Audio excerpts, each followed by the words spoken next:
Assalamualaikum warahmatullahi wabarakatuh. Pada video kali ini kita akan membahas masalah dan solusi ketika mengalami gagal bayar pembayaran, terutama pembahasan yang sedang hangat yaitu mengenai sistem SLIK OJK. Inti video ini adalah kapan sih sebenarnya SLIK OJK itu akan bersih ketika kita gagal bayar di pinjol dan akan dilaporkan ke SLIK OJK. Nah, kira-kira kapan sih akan dilaporkan ke OJK terkait utang yang tertahan di situ? Akankah menjadi bersih secara otomatis? Apakah utang kita akan baru dianggap lunas? Banyak mengatakan bahwa setelah 2 tahun lamanya, utang kita akan menjadi bersih dan SLIK OJK juga akan bersih. Dengan begitu, kita bisa mengajukan kredit lain, kredit KPR ataupun lainnya.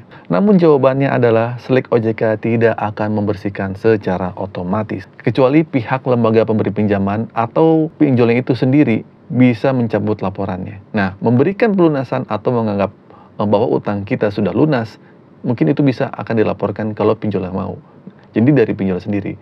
Ada kemungkinan ini terjadi, namun faktanya tidak selalu demikian. Tiba-tiba utang lunas itu nggak bisa ya. Nah, jika pinjol tersebut masih beroperasi dan tidak ada laporan bahwa kita telah melunasi utang, SLIK OJK kita masih akan mempertahankan data utang kita. Meskipun beberapa orang mengalami katanya setelah 2 tahun lunas bang gitu kan. Tapi saya juga meragukan berita itu. Info itu pun saya meragukan. Nah, perlu diingat terutama jika kita berurusan dengan pinjol yang beroperasi di ambang batas nilai kenormalan atau kewajaran, utang kita mungkin akan otomatis lunas sih. Tetapi ini tidak pasti meskipun banyak yang mengalami pembebasan utang setelah 2 tahun. Tetapi sebagian besar bergantung pada kebijakan masing-masing lembaga pemberi pinjamannya. Jadi meskipun banyak yang telah melunasi utang setelah 2 tahun, tidak dapat dijamin bahwa SLIK OJK akan secara bersih setelah otomatis. Banyak faktor yang mempengaruhi dan kebijakan lembaga pemberi pinjaman menjadi kunci utama dalam menentukan apakah data kita akan bersih dari SLIK OJK atau tidak. Nah, mungkin ada orang yang mengalami setelah 2 tahun gagal bayar dan dia tidak masuk SLIK OJK. Dan pas dicek lagi ke pinjolnya ternyata sudah lunas. Hilang data-data dia. Nah, itu hanya beberapa orang. Terus kenapa hanya beberapa orang? Mengapa begitu? Kenapa nggak semuanya gitu? Nah, ini karena pihak akunting atau pihak mungkin finance-nya dari pinjol tersebut sudah memiliki perhitungan ya. Nah, tentu saja mereka juga tidak akan ingin mengalami kerugian besar. Mereka mungkin bersedia terus-menerus menagih, tetapi pertanyaannya adalah mereka juga membutuhkan nasabah baru yang dapat menggerakkan arus kas dan menagih nasabah yang memiliki potensi untuk membayar lebih besar daripada mengejar nasabah dengan kemungkinan pembayaran yang lebih kecil. Jadi mungkin data-datanya, ini terlalu lama nih, hilangin aja lah gitu. Mungkin bisa jadi terjadi. Nah, ada pertimbangan-pertimbangan seperti itu. Mengapa ada yang dipilih beberapa orang yang beruntung utangnya dianggap lunas? Ada satu hal yang perlu kita ketahui, yaitu pinjol diawasi oleh OJK.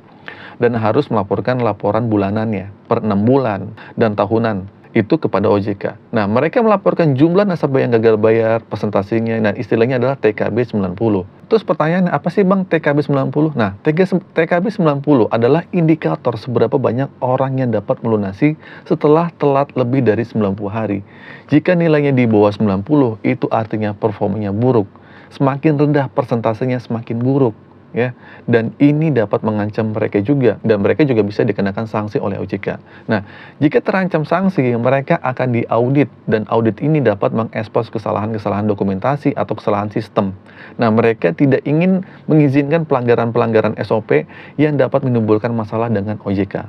Oleh karena itu ya, tidak semua utang dianggap lunas dan ada pertimbangan ketat terkait performa dan ketaatan terhadap regulasi OJK. Atau mungkin dengan cara penagihan yang agresif menggunakan pihak ketiga tanpa bersertifikasi itu mungkin bisa dilakukan. Dan ini merupakan pelanggaran yang akan terungkap jika OJK ingin menyelidiki pinjol-pinjol yang bermasalah. Nah, ini adalah alasan mengapa beberapa pinjol tiba-tiba bisa melunasi hutang nasabahnya. Nah, sebenarnya apakah merugi? Ya tidak selalu. Kadang beberapa nasabah sudah dilunasi oleh asuransi kan. Nah, asuransi ini adalah asuransi pinjol yang memberikan subsidi silang utang untuk menghindari kerugian yang semakin besar. Jadi perspektif kita sebagai individu yang menghadapi masalah gagal bayar di pinjol tidak perlu takut atau stres. Semua masalah ini telah menjadi risiko yang disepakati oleh kedua belah pihak. Saat mengajukan izin ke OJK, pihak pinjol itu telah mendatangi perjanjian yang menyatakan penerimaan risiko, termasuk kemungkinan besar beberapa nasabah yang tidak dapat membayar. Nah, oleh karena itu, mereka itu dapat beroperasi dan bertahan hingga sekarang. Dari sisi kita juga telah setuju dengan persyaratan perjanjian dong, ya, termasuk konsekuensi jika kita tidak membayar, termasuk denda dan sanksi-sanksinya. Secara keseluruhan, risiko yang harus kita tanggung saat menghadapi masalah gagal bayar seperti ini sebenarnya tidak besar. Ya, ini adalah masalah perdata dan cuman masuk SLIK OJK. Nah, saya yakin bahwa jika teman-teman memiliki masalah di Slick OJK, nah kemungkinan besar mereka tidak akan mempertimbangkan untuk mengajukan pinjaman baru kan? Kita tidak akan dapat meminjam lagi karena itu adalah resikonya. Namun, jika kita masih memiliki tanggungan satu hutang, bagaimana mungkin kita mau minjam lagi di tempat lain? Akan menjadi rumit kan jika hutang kita semakin banyak. Jadi apapun itu, katanya OJK hutang bisa lunas 2 tahun, 3 tahun, nggak usah dipikirin tentang masalah Slick OJK dulu. Nggak usah dipikirin juga hutang kalian mau lunas atau enggak.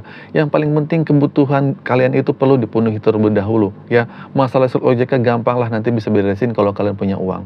Yang paling penting juga kalian tetap berdoa, tetap berusaha. Ya semoga kalian diberikan rezeki yang melimpah. Siapa tahu nanti ada uang dan rezeki untuk bisa melunasi hutang-hutang kalian.